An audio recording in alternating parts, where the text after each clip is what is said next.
Bien, siguiendo con la explicación de vencimiento común y vencimiento medio que nos hemos quedado, pasamos al concepto de vencimiento medio.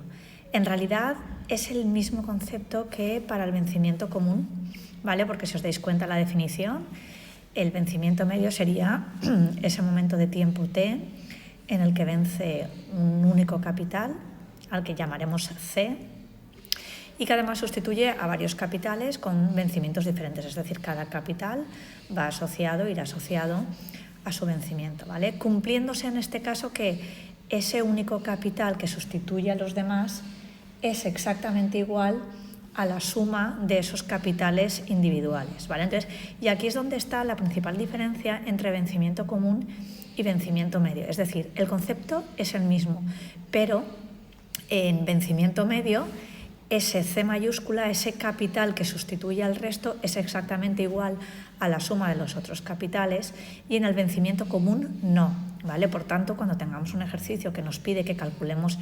el vencimiento de varios capitales, lo primero que tendremos que hacer es hacer la suma de todos los capitales que nos den y comprobar si da igual a el capital por el que se quiere sustituir.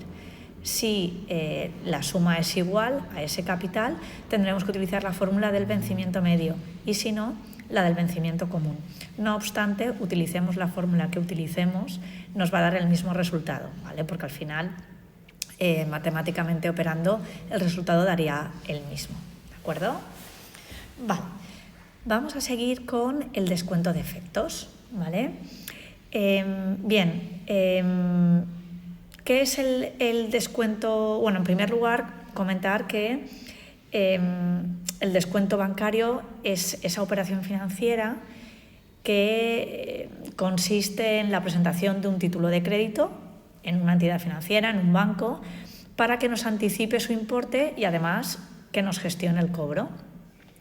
Es decir, el tenedor lo que hace es ceder ese título al banco y el banco nos abona el importe en dinero, descontando, por supuesto, el importe de las cantidades cobradas por los servicios prestados, a modo de comisiones y gastos que veremos ahora. Según el título de crédito que presentemos al descuento, podemos distinguir entre el descuento bancario y ese no bancario o no cambiario, ¿vale? El descuento bancario será cuando el título sea una letra de cambio y en el caso contrario será el no cambiario, es decir, cuando se trate de cualquier otro tipo de derecho de cobro, como puede ser un pagaré, un conjunto de facturas, recibos, certificaciones de obra, etc. ¿Vale?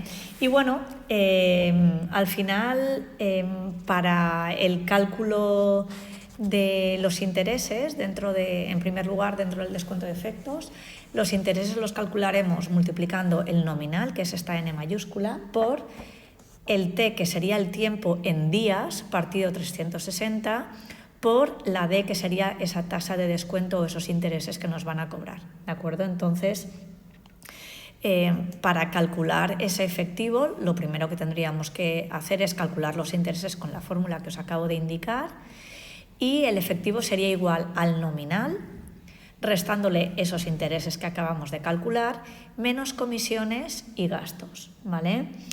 Cuando hablamos de comisiones, al final digamos que es esa cantidad de dinero que el banco nos cobra por hacernos la gestión de cobro, ¿vale? Entonces las comisiones pueden venir o en un porcentaje sobre el nominal o en una cantidad fija de euros, ¿vale?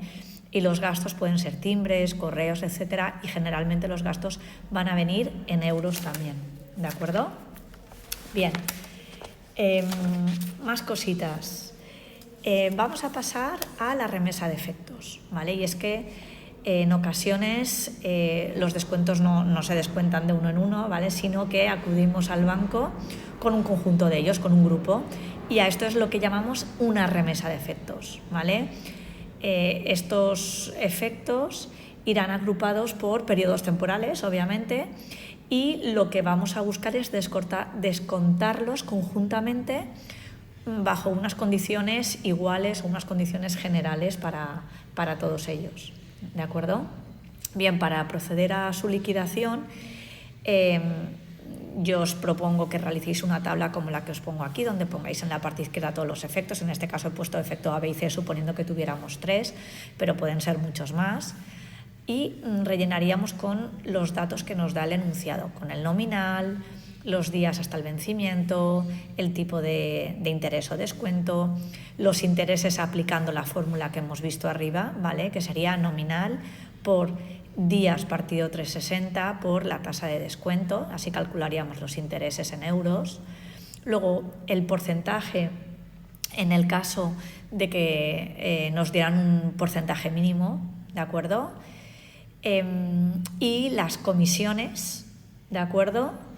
Y los gastos. Entonces lo importante aquí sería calcular el total del nominal, la suma de toda esa columna, la suma de la columna de intereses, la suma de la columna de comisiones y de gastos. Y con esto procederíamos con la misma fórmula del efectivo, ¿vale? El efectivo sobre una remesa de efectos sería igual a la suma de los nominales menos la suma de los intereses menos la suma de las comisiones menos la suma de los gastos, ¿de acuerdo?